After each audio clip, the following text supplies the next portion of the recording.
Hi, my name is Elena DiCenzo, and I'm going to be speaking to you today about abortion and why I believe abortion should not be an option for anyone and the arguments against it. I am first going to start out with a quote from Pope John Paul II, which reads, "All human life from the moment of conception and through all subsequent stages is sacred, because human life is created in the likeness and image of God.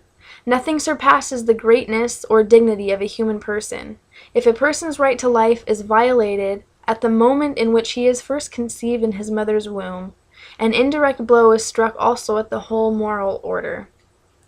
I'm going to be talking with you today about the right to life, specifically why abortion should not be an option for anyone. Abortion has and probably always will be a very controversial subject and one that I don't foresee people all agreeing on. I'm going to go over a few things that are essential for people to understand in the process of abortion and things that follow because of that. I will give the perspective from past abortionists who have since changed their view on abortion and now advocate against it. I will give arguments against abortion as well as give benefits of not having an abortion. It's one thing for someone who has disagreed with abortion their whole life to argue against it, but it's another for a former abortionist to speak out. Nita Witten says, "It's a lie when they tell you they're doing abortions to help women when they are actually doing it for the money."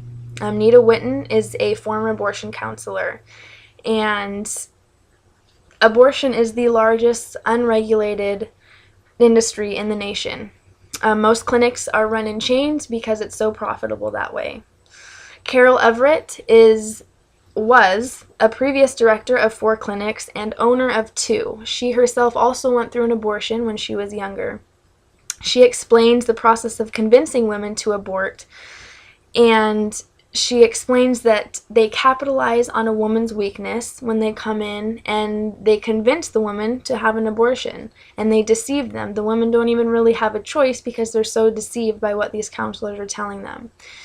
Carol said that there's always 2 questions from the women that come in. Does it hurt, and is it a baby?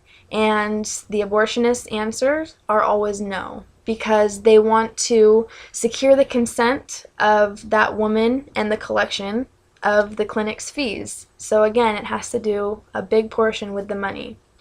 Bernard N. Nathanson was a pioneer and leader in the abortion industry with over 60,000 abortions. 60,000. That is a huge number. And he now is admitting that it's murder and is a huge advocate against it.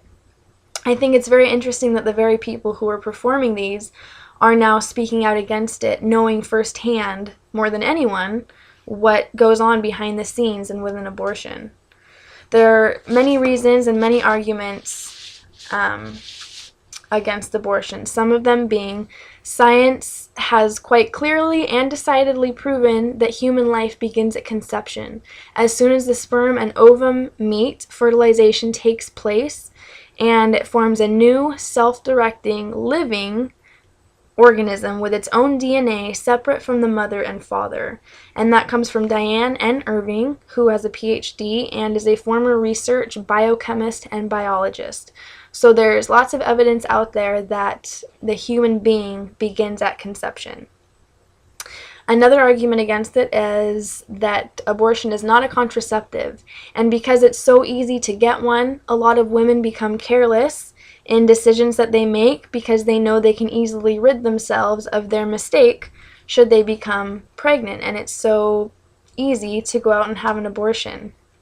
Joe Messerly, and I agree with him, says that if abortion wasn't available, maybe women would not be so careless in the first place, because now they wouldn't have an easy way out and they are held responsible for their decisions. And I believe that's true. If we took away the option of abortion, I don't think women would be as careless. I know there would still be some that would be, but I don't think it would be such a huge issue because there would be no option for them, again, to rid themselves of their mistake.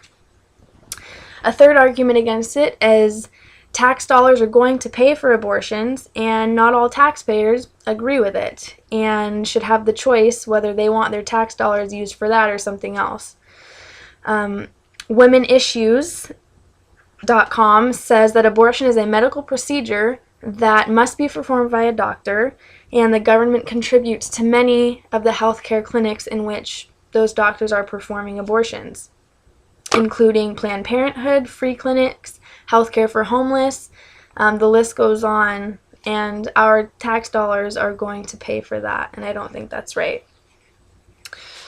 So a lot of women think that there are many benefits to having an abortion because, again, they don't have a child that they now have to raise for the rest of their life. However, there are definitely many more benefits of not having an abortion. One is there's no physical complications that can result later on, which is a big consequence for a lot of women.